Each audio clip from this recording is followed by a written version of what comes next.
The courage and compassion of AIDS patients as they struggle to survive. That's coming up next on Front Street Weekly. In part by the Oregon State Bar, representing 9,000 attorney members whose contributions make possible legal information, referral, and service programs for the public.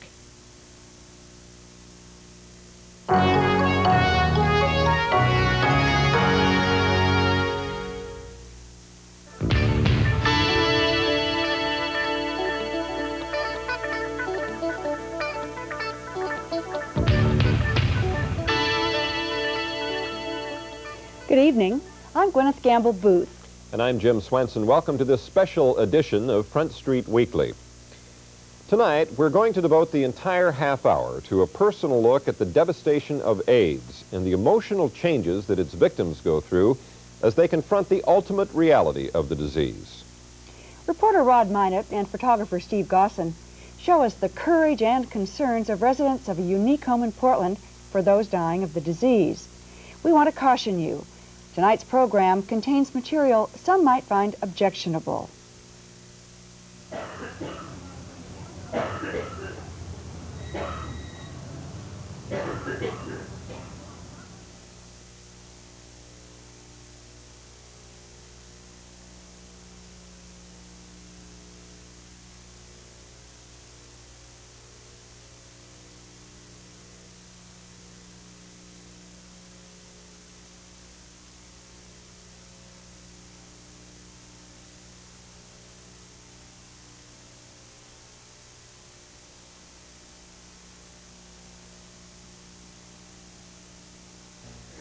Corky, come here.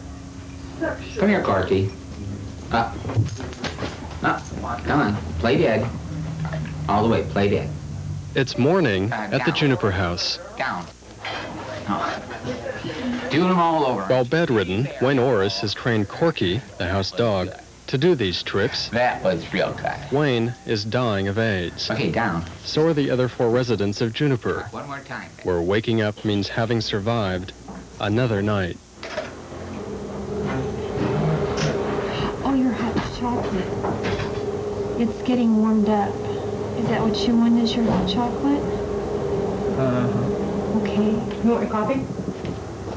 Or you're going to drink your milk? I'm going to drink my milk. Okay. Has your bed been changed?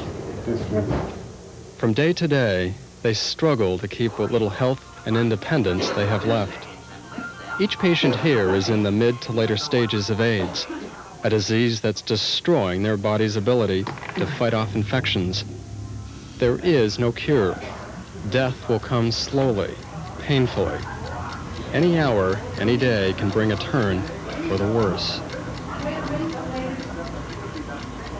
Extremely unpredictable. Extremely unpredictable. It's one day they'll be doing very well. The next day they'll be unable to walk, or unable to feed themselves, or unable to move. They have lost their jobs, their income, their health insurance, and they are now on public assistance. With nowhere else to go, they have come here. Juniper is a place for them to die with dignity. No high-tech, life-prolonging measures are used. I'm glad to see you eating. Juniper House can give these people a home, you know, and love, and meet their care needs. You know, that in an environment that doesn't isolate them and make them feel rejected or dirty or so on. Rejected like Jerry Kaufman, who says his father beat him up because of his homosexuality. Some, like Jerry, have been abandoned by families. Well, I know where my daughter is now, so... Others end up here because friends, families, or lovers can't afford the strain of providing 24-hour care. If there was no Juniper, most here would probably face their final days alone in apartments, hospitals, or maybe even some seedy downtown hotel. All of the patients here are either gay or bisexual men. AIDS, however, is not a gay disease. Juniper opened in May of last year and was the first of its kind in the Northwest. It remains one of only a handful of such care homes in the country. It runs mostly on volunteer power, gets its funding from state and private dollars. As the number of AIDS cases continues to climb, experts say more junipers will be needed. Care here is as much as 2/3 cheaper than a hospital stay. Just the way it is. Some things will never change. Meet some of the residents of Juniper. People like J.D., whose crumpled body is now confined to a wheelchair. Several weeks ago, he was walking, his will to live now measured by the simple flicking of a cigarette. When you're done, that's it. Wayne is a former businessman and minister. He moved in last summer after friends found him passed out in his apartment. He was living alone. I have all that much that's been decayed away. AIDS has seized Wayne's body. His muscles have literally melted away from bed rest. He doesn't eat much, has bouts of diarrhea, and now weighs only 114 pounds. The way I feel about it is that it's affecting my muscles and the muscle tones, but it hasn't stopped me breathing yet. Hasn't destroyed his spirit either. Wayne's outlived one roommate and 5 other Juniper residents. The fact he's still alive has amazed others in the house. Wayne accepts that he will die and draws much of his strength from the Bible. Are you at peace? Yes. Yes, I am. Like I say, no matter what happens, if I gasp my last breath at 1 o'clock today, I'll feel as though I've done what I'm supposed to, and that's it, no more. And so he must have somebody else to replace me or whatever, you know. So no, I feel happy, because then I'll find out what's on the other side. What Juniper offers is comfort, not a cure. Some of that comes in pills dispensed round the clock. Painkillers, antidepressants, antibiotics, and pills to control seizures. A little red one and a funny little pinkish green one, or pinkish gray one. And Wayne's pain is so fierce, it can knock him out for days. That's the roughest pill I've ever had to take in my life. I have the very bad digestive system now. Pain is always there, always has been, right from the beginning. It's just that some days it's more tolerable than others. That's what the pain medication does. There again. Okay, You I want- want your left arm. Wayne also needs daily shots to control vomiting, a problem partly caused by neurological damage from AIDS. Poke. Having AIDS has helped Wayne reunite with his family. For years, his sister wouldn't talk to him. But last fall, she flew out from Michigan to visit. So did his mom and dad. There are nights now, Wayne says, when he wakes up in tears thinking about them, wishing there could be one more visit to say goodbye. I know my mom and my dad and my sister.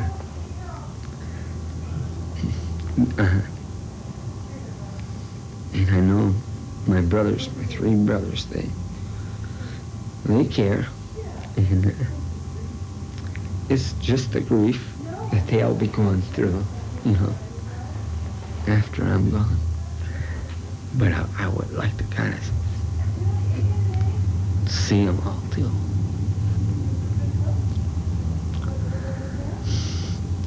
Excuse me.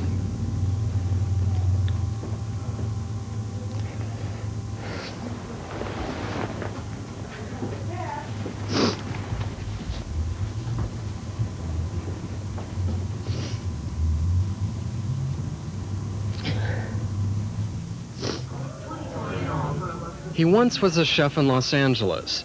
Now John Heath spends his days lying in bed, no longer able to cook. John has severe dementia. You could mistake it for Alzheimer's, except that John is only 42 years old. The AIDS virus, or some other infection related to the disease, is believed to be in his brain. He came to Juniper last fall after friends noticed odd changes in his behavior. One of them we'll call Michael, whose voice and face we've disguised. Evidently one day he'd gone to his classes, wandered around the class for a little bit, wandered out. They had no idea where he went, and he drove around for hours not knowing where he was, who he was, or what he was doing. Finally ended up on the front porch of a friend. I don't know how he found that location. And trying to park his car, he was banging in the car in front of him and behind him, and the neighbors came out and helped him, and he couldn't even remember who to call, for help. Hello. It's believed Lee Miller also has AIDS dementia, but his isn't as bad. At some point, most AIDS patients will develop dementia. A hairdresser, Lee began forgetting things on the job and was forced to quit. He knows his mind is slipping away. He's attempted suicide twice. All he wants now, he says, is to live long enough for a cure. I need help. I'm not. The disease affected me in a different manner. It's eating my brain up. And I get confused and I get paranoid and I get fears of being outside. Despite his fears, Lee still forces himself to take buses to downtown Portland. He wants to stay active. It's his way of fighting the disease. Isn't that scary for you to be riding that bus? Yes. Yeah, I'm scared because I've gotten lost that way, but I try to have the bus drivers tell me where to get off. I write down where I'm going to go to start out with because I know that I can sometimes just forget what I'm doing. Today, Lee goes to the library in search of books about AIDS to study up on the disease. He knows he faces death. He just doesn't know when it will come. In the books, he searches for clues. It's important to me because I can learn about myself and learn about my sickness.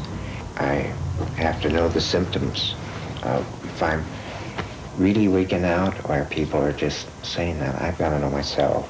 I'm afraid to. I don't want to be a vegetable, okay?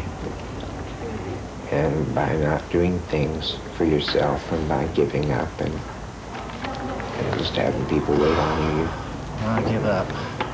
You become a vegetable. I know. I want to live like everyone else does. But if I am going to die, I might as well give them a hard time while I'm doing it. Adam, you have to have a Milky Way, Mama said. Now, there's two Milky Way and one Three Musketeer. I want that.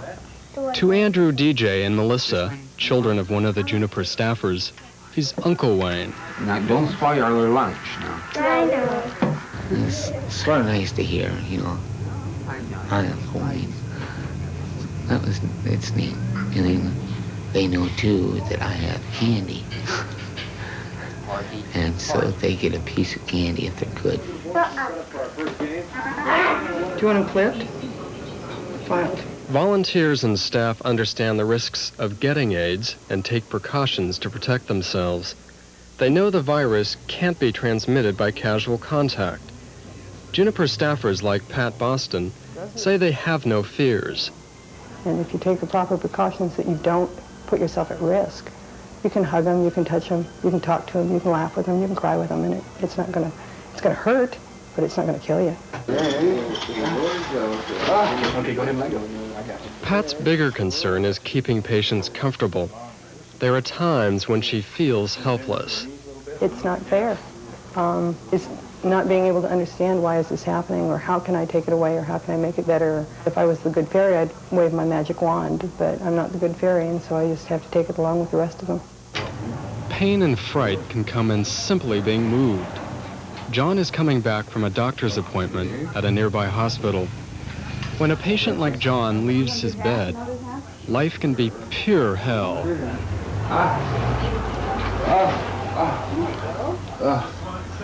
Oh, my leg. Oh, golly, Jesus Christ. Mary, Mother of God. Okay. Day to you, happy birthday to you. Birthdays take on special meaning at Juniper. There you go, sweetheart. For patients, it's a time to forget the pain, a time to remember how to laugh again.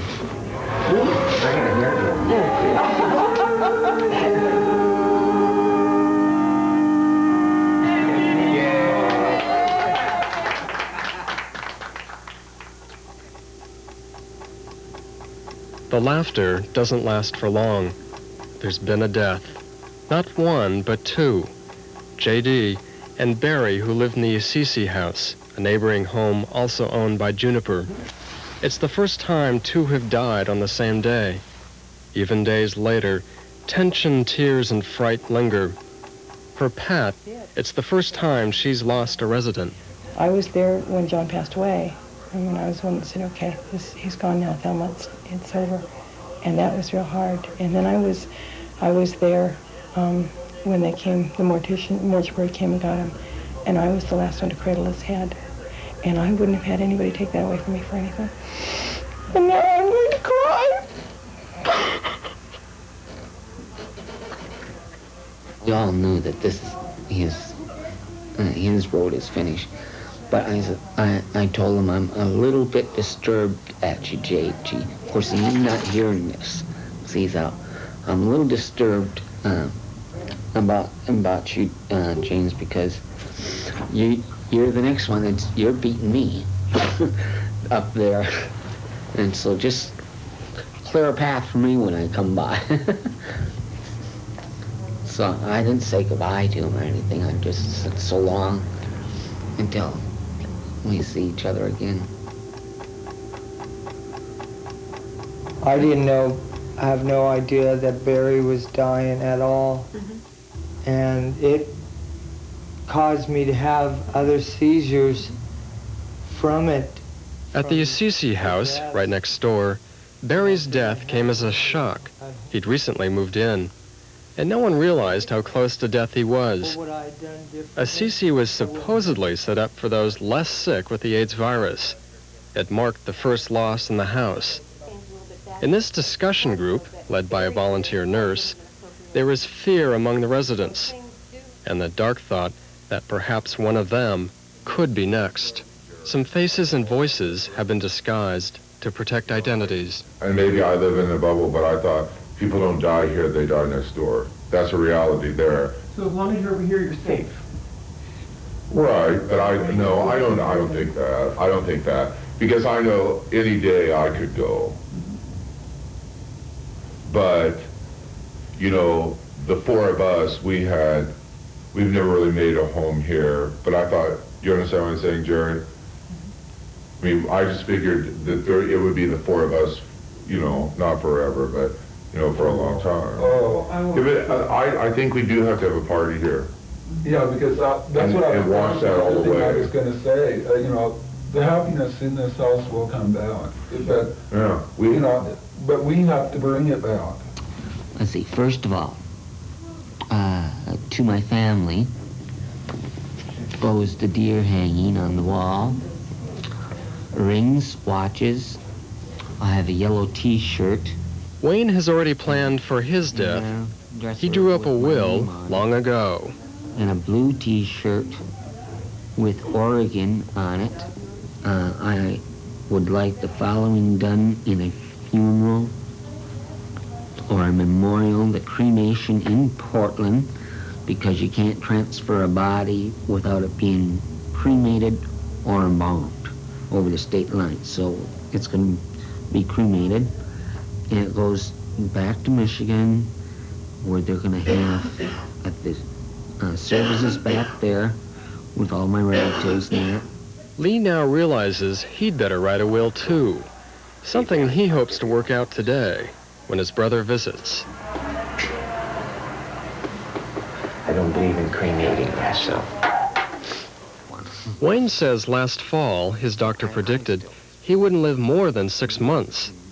With 1 week to go, he's already arranging a victory party to celebrate surviving. And so the 11th of March will be the 6th month. So I've got to look what... Oh, good, it's on a Friday, too, weekend. Good. So I'll be looking towards that, and that's... Let's see, today's the 3rd? Yeah. I got 8 days to go. You expect to be around? Still here. You better believe it. Lee waits for his family to drive up from Salem to help get his finances in order. He is anxious and depressed. He spent all of yesterday waiting by the window for them, only to realize later it was the wrong day. I don't know where everything is this morning. I thought I was all organized, and now when my brother comes, I don't know. Well, this is a nice room, isn't it? Yes, this is nice. Yeah, it's a nice room. Lee's mom, sister-in-law, and brother soon arrive. It's their first visit since Lee moved into Juniper. At first he tried hiding his illness from the family, fearing they'd reject him. There was shock, but also support. This is what his mother told him. What you have, to me, is no disgrace. I said it happens to many people. They get it many ways. So I said, for you, we don't want you to feel that way because we love you just as much now as we did before, and you need your family. Now, has your brain shrunk any more than what it was? They said it was, last time they said it was the size of an 80 or 85-year-old man. Now, has it went any more than that or not? Well, they said it was going to continue to shrink, but... Continue to deteriorate?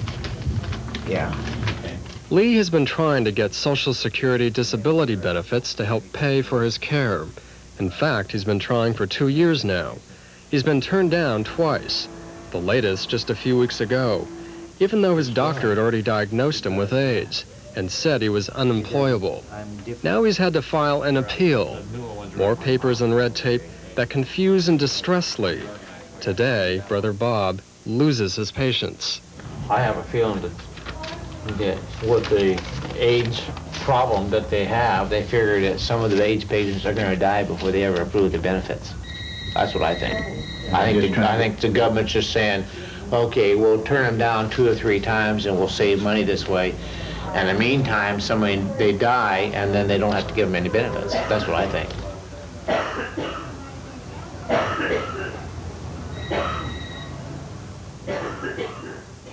John is near death.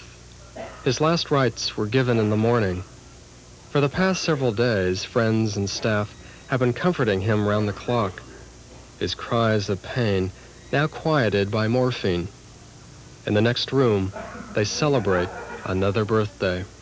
I'll be glad when he's in heaven because he'll be a whole lot more comfortable than he is now. I mean, it's not comfortable to be bedridden and have leg pain and be congested and not being able to breathe and have a fever and can't get rid of it. And he's fought the good fight, but, you know, he's ready to go to God. And, you know, I'll miss him, but I'll be glad when he's there.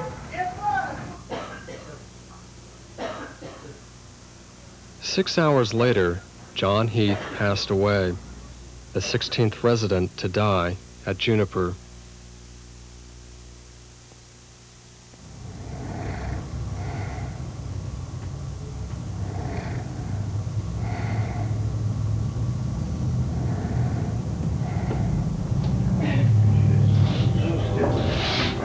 It's the morning after John's death, and Wayne has survived his doctor's prediction. It's the 11th. Yes, isn't it? Well, prove them wrong, didn't I? What's more, I've got to call my mother.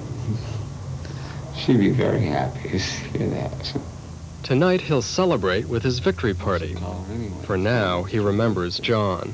It's a blessing that he's up today. Really. I'm so happy. That's good.